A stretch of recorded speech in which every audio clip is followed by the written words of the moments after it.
Uniform civil code देश कुछ राज्यों में लागू होने के बाद देश में सियासत जारी है। वहीं यूनिफॉर्म सिविल कोड पर पूर्व लोकसभा सांसद रामविलास वेदांती से बात की जनतंत्र टीवी संवाददाता ममता चतुर्वेदी ने क्या कुछ कहा, सुनिए। इस वक्त बातचीत करने के लिए हमारे साथ मौजूद हैं पूर्व सांसद रामविलास वेदांती जी।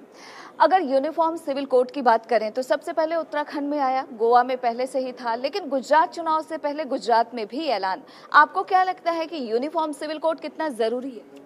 देखिए, मैं बताऊं, इस देश के लिए सबसे पहले डॉक्टर श्यामा प्रसाद मुखर्जी, जो हमारे इस संगठन के अध्यक्ष थे, जिन्होंने इस पार्टी की स्थापना किया था, डॉक्टर श्यामा प्रसाद मुखर्जी ने कहा था इस देश को समान नागरिक संहिता की आवश्यकता है। डॉक्टर अंबेडकर जब संविधान का निर्माण किए तो उन्होंने कहा कि इस देश के लिए समान नागरिक संहिता जरूरी है। इसके बाद हमारे संगठन के प्रमुख पंडित दीनदयाल उपाध्याय जी जब अध्यक्ष बने तब उन्होंने भी कहा कि इस देश के लिए समान नागरिक संहिता आवश्यक है। आज मोदी जी ने पहली बार ऐसा काम किया है कि गुजरात में समान नागरिक संहिता लागू करने के लिए कमेटी बना दिया है। उत्तराखंड में कमेटी बन गई है और उत्तर प्रदेश में हमारे मुख्यमंत्री योगी आदित्यनाथ जी जब मुख्यमंत्री की शपथ लिए हैं उसके बाद ही घोषणा किया कि उत्तर प्रदेश में हम समान नागरिक संहिता लागू करेंगे। मैं चाहता हूं कि केंद्र में पार्लियामेंट में कानून बने पूरे देश के लिए। एक देश एक कानून होना चाहिए।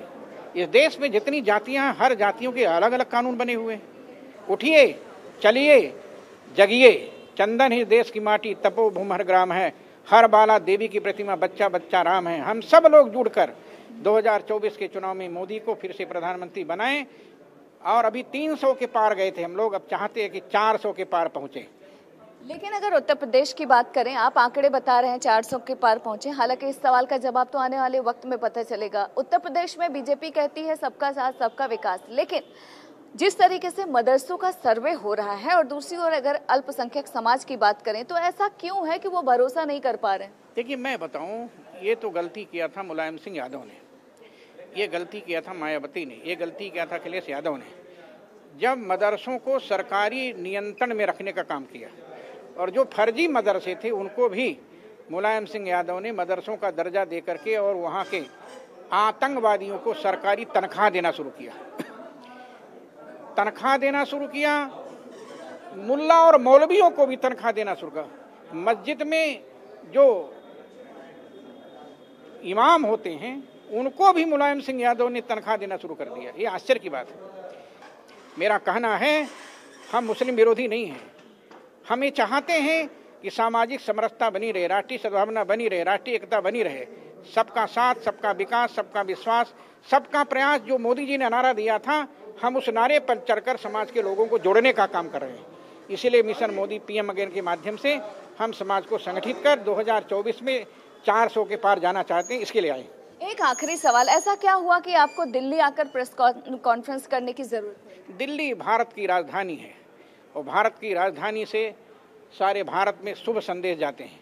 इसलिए सारे देश को शुभ संदेश देने के लिए मैं आया हूं कि देश के सभी लोग जागृत हो जाएं, जिससे आपस में लड़ाने के लिए जो पद यात्रा राहुल गांधी कर रहे हैं, समाज को तोड़ने का जो काम राहुल गांधी कर रहे हैं, हम लोग कैसे उसको तोड़ सकें, हम लोग कैसे समाज को जोड़ सकें, हम कैसे सामाजिक समरसता के माध्यम से सबको साथ में लेकर चल सकें, इसके लिए हमको दिल्ली आना पड़ा। और दिल्ली के माध्यम से देश के हर प्रांतों में, हर प्रांतों के हर जिलों में, हर जिलों के हर गांव में पहुंचने का काम करने का प्रयास मिशन मोदी पीएम अगेन करेगी।